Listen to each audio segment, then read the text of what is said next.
अस्सलाम वालेकुम व्यूअर, मैं हूं डॉक्टर बिलाल अहमद राना और आप लोग देख रहे हैं हैंडसम माइंड टीवी चैनल। मुझे उम्मीद है मेरे तमाम व्यूअर खैर वाफियत से होंगे। जैसा कि आप सबको मालूम है कि कल लाइलतुल जायज़ा इनाम की रात होने के चांसेस हैं, यानी कि जब माह रमज़ान ख़त्म होता है और ईद का चाँद दिखता है तो उस ईद का चाँद दिखने के बाद और अगले दिन जो ईद की नमाज होनी होती है वो ईद की नमाज से पहले का टाइम, वो लाइलतुल जायज़ा कुरान और हदीस की रोशनी में इसे इनाम की रात कह के पुकारा गया। और तुम क्या जानो कि इनाम की रात क्या है। एक ऐसी रात जिस रात में अल्लाह के हजूर जब तमाम तर नामे अमाल पेश कर दिए जाते हैं तो उसके बाद जिन लोगों ने अपनी नमाज़ें पढ़ी हों, तरावी अदा की हो, अपनी कुरान पाक की तिलावत अदा की हो और इस तरह से उसके बाकिया जो भी अमाल हैं, तो उस अमाल के मद्दे मुकाबिल अल्लाह रब्बुल इज़्ज़त की ज़ात उसे इनाम की रात को उस इनामात से नवाजती है।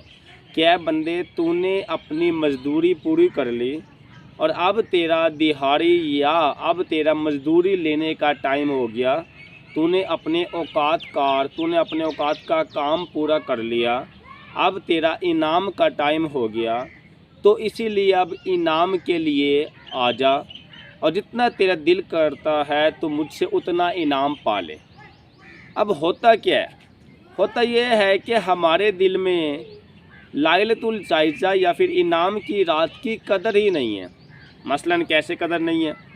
हमारे दिल में लाइलतुल जायज़ा या फिर इनाम की रात की कदर इसलिए नहीं है कि जैसे ही ईद का चाँद दिखता है तो उसके फ़ौरन बाद ही हम शैतान खुल जाते, इसमें कोई शक नहीं। क्योंकि माह रमज़ान में शैतान जिन्नात को कैद कर लिया जाता है और जब ईद का चाँद दिखता है तो शैतान जिन्नात को खोल दिया जाता है। अब वो शैतान जिन्नात खोलते हैं, वो भागम भाग कोशिश करते हैं कि हमारा बहुत सारा नुकसान हो गया, एक महीने हमने मुसलमानों को फहाशी और बुराई के कामों पे लगाना था, गंदे कामों पे लगाना था, लेकिन इस महीने हम अल्लाह की पकड़ के अंदर रहे और हम ये काम नहीं कर सके। चले अब उनके नामे हम उनके अमाल को ख़राब करते हैं जिन्होंने अपने नेकियां की हैं, जिसके अंदर उसने नमाज़ें अदा की हैं, तरावियाँ अदा की हैं, रोज़े रखे हैं, बाकी सारे अमाल किए हैं। अब शयातीन फ़ौरी तौर पे एक्टिव हो जाते हैं। जब शयातीन जिन्नात फ़ौरी तौर पे एक्टिव हो जाते हैं तो फिर वही सीन होता है कि भाग अर्जुन भाग, जिससे मुराद ये है कि वो हर बंदे की तरफ बंदे के पीछे लगना शुरू कर देते हैं कि किसी तरह उसने जो इतने सारे अमाल किए हैं उस अमाल को ज़ाया कराने के लिए उसकी ज़बान से कोई ऐसे कलमात अदा करवाना कि उसके नामे अमाल ज़ाया हो जाएं, उसके अमाल ज़ाया हो जाएं, या उसके हाथ से उसके पाँव से कोई ऐसा किरदार अदा करवाना कि उसके अमाल ज़ाया हो जाएं। और इसी चीज़ के लिए शैतान जिन्नात फिर दिमाग के अंदर एक डेरे और एक ऐसे तजस्सुस पैदा करते हैं कि जैसे ईद का चाँद दिखता है तो फिर फ़ौरी तौर पे ये ख़यालात दिमाग में आते हैं, जो शैतान जिन्नात के शैतानी ख़यालात होते हैं। ओहो, अब मेरे ईद के कपड़े कौन उठा के लाएगा, अब बाज़ार में कौन जाएगा, अब जूते कौन ख़रीदेगा, अब शॉपिंग कौन करेगा, ठीक है। और फ़ौरी तौर पे हमें एक ईद के गुमान का ईद का एहसास होने लगता है कि जिसकी वजह से हम फ़ौरी तौर पे अपने ख़यालात को उधर डाल लेते हैं। बस जी रमज़ान तो चला गया, अब जब चूँकि माह रमज़ान का महीना तो ख़त्म हो गया, अब रोज़े तो रखने कोई नहीं, अब तरावी तो अदा कोई नहीं, तो इसलिए चाँद के फ़ौरन बाद ही हम जो दुनिया के बाकी गंदे और घटिया मामूलों के अंदर जो हम 11 महीने करते हैं तो उसकी तरफ हम चले जाते हैं। और अभी तो ईद की नमाज का टाइम भी नहीं वो होता। तो याद रखें भाई, माह रमज़ान का जो असल हक़ है ये उन लोगों के लिए है जो अपने अमाल को ज़ाया कर रहे हैं। तो जो असल हक़ है ना माह रमज़ान का, वो ईद की नमाज के वक्त का है, क्योंकि ईद की नमाज में ऐलान होता है कि बस बख्शे बख्शाए अपने घरों को चले जाओ, ठीक है। और हमने तुम्हें तुम्हारे अमाल के बदले में जो तुमने नमाज़ें पढ़ी, तिलावत अदा की, रोज़े रखे, तो उसके मद्दे मुकाबिल उसके नेकियों के बदले में हमने तुम्हें माफ़ कर दिया और बस तुम बख्शे बख्शाए अपने घरों में चले जाओ और इस तरह से फिर खुशियाँ मनाना शुरू कर दो और तमाम मुसलमान एक दूसरे से ईद मिलना शुरू कर दें। अब जब ये ऐलान होता है कि बख्शे बख्शाए अपने घरों को चले जाओ, मुझे यार एक सवाल का जवाब दें कि जिस बंदे ने उस रात को सारे गंदे काम किए हों, घटिया काम किए हों, शैतान वाले काम किए हों, वो बंदा किस मुंह से, किस शक्ल से, किस चेहरे से वो बंदा अल्लाह रब्बुल इज़्ज़त की ज़ात के सामने ईद के नमाज के सामने ईद के नमाज में बैठा होगा? क्योंकि अल्लाह का पैगाम तो, अल्लाह का वादा तो सबके लिए है ना। दूसरी जो अहम बात है वो ये है कि होता ये है कि जो लोग इत्काफ़ में बैठते हैं वो वाले लोग भी, और जिन्होंने बाकी अमाल किए होते हैं वो वाले लोग भी, जैसे ही चांद दिखता है तो फ़ौरन से बाज़ार की तरफ हरकत करना शुरू कर देते हैं। अब बाज़ार की तरफ वो जब एक नेक बंदा नेक काम करने के बाद, या एक बंदे ने इत्काफ़ किया है वो 10 दिन का 3 दिन का इत्काफ़ करने के बाद जब वो बाज़ार की तरफ जाता है तो एक कशिश महसूस करता है, और वो कशिश एक ऐसी जिनसी कशिश होती है जो कि उसको निस्वानी हुस्न के अंदर मुबतला कर देती है। वो किसी लड़की को देखता है तो उसका दिल वहीं पे ठहर जाता है। अब उसका दिल वहाँ पे और उसकी आंखें वहाँ पे ठहरने की वजह से जो उसने अमाल किए हुए होते हैं उस अमाल के ज़ाया होने का ख़तरा होता है।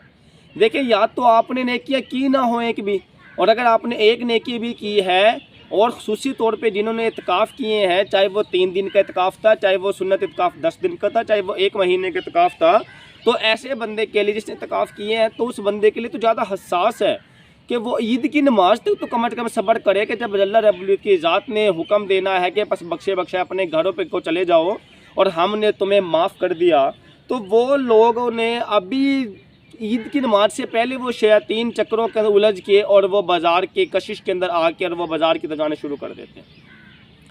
जो अहम बात समझाने की है वो यहाँ पे है लाइलतुल जायज़ा, इनाम की रात। इनाम क्या होता है? देखें, आप किसी के यहाँ मजदूरी करते हैं, सारे दिन दुकान पे काम करते हैं और शाम को आपको मजदूरी मिलनी होती है, दिहाड़ी मिलनी होती है आपकी 500 रुपये 700 रुपये। मुझे सिर्फ एक सवाल का जवाब दे दें यार, कि जब आप सारे दिन मजदूरी करके जब आपको आपके मालिक ने मजदूरी देनी थी, उस वक्त पे आप अपने दोस्तों के साथ हल्ला गुल्ला करने के लिए चले जाते हैं, ठीक हो गया, तो जिसकी वजह से वो मजदूरी क्या होगा, वो नहीं मिलेगी ना मजदूरी। अब जब वो मजदूरी का टाइम तो आपने कहीं और लगा दिया, उस टाइम पे तो आपको चाहिए था कि आप वहाँ पे बैठते अपनी दुकान पे अपने मालिक के सामने और अपने मालिक को कहते हैं कि जी मुझे जो मैंने सारे दिन मजदूरी की है मुझे उसका हक दे, मुझे 500 रुपये दे, मैंने बच्चों के लिए आटा लेके जाना है, या मुझे 700 रुपये दे, या मुझे 1000 रुपये दे जो मेरी मजदूरी बनती है। तो वो तो टाइम वो था कि आपका वहाँ पे जम के बैठने का था। वो तो टाइम, चलो दिन में जो आपने गफलतें की, काम कम किया होगा, काम ज़्यादा किया होगा, चले यार वो सारी बातें अपनी जगह पे हैं, वो सारी बातें खप जाती हैं। लेकिन आप कर क्या रहे हैं? जब आपको इनाम मिलने, जब आपको मजदूरी मिलनी है, उस टाइम पे आप आगे पीछे हो जाते हैं।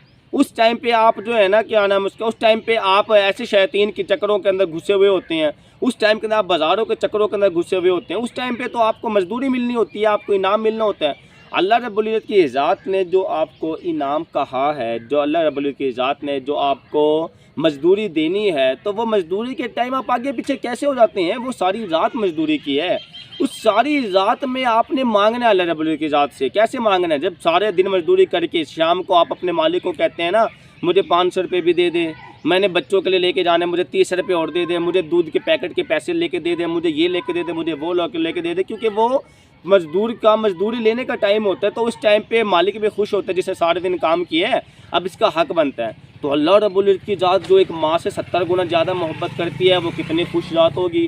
उस टाइम पे अब सारी रात को आपने इनाम की चक्रों के अंदर रहना था, अल्लाह की रात से मांगना था, या अल्लाह मैंने तेरे लिए रोज़े रखे थे, या अल्लाह मैंने तेरे लिए इबादत की थी, तेरे लिए मैंने तरावी पढ़ी थी, तेरे लिए मैंने नमाज़ें पढ़ी थी, या अल्लाह जो कुछ मैंने ये चीज़ें जो कुछ मैंने ये अमाल किए थे, मेरे अमाल मैंने कोशिश की थी, उस अमाल में कमी कोताही हो गई तो उसको माफ़ कर दे, उस अमाल के मुतबादिल मेरे गुनाहों को बख्श दे, उस अमाल के मुतबादिल मुझे जन्नत की जगह दे दे, उस अमाल के मुतबादिल मुझसे राज़ी हो जा, उस अमाल के मुतबादिल तुम मेरे सारे निज़ामों को सीधा कर दे, उस अमाल के मुतबादिल मेरे घर वालों पे राज़ी हो जा, मेरे माँ बाप को शिफा दे दे। वो तो टाइम था आपकी नाम का, वो टाइम था आपकी उजरत का, वो टाइम था आपका मांगने का, वो टाइम था आपकी मजदूरी लेने का। और खुदा का खौफ करें, जहाँ इतना टाइम गुजार दिया अपने आप को पाबंद करके, अब यार अगर थोड़ा सा टाइम आप अल्लाह के रास्ते के अंदर और लगा देते हैं, या तो वो भी ना लगाते, फिर रोजे भी ना रखते हैं, और नाउज़ बिल्लाह अगर इतने शौक़ है तुम्हें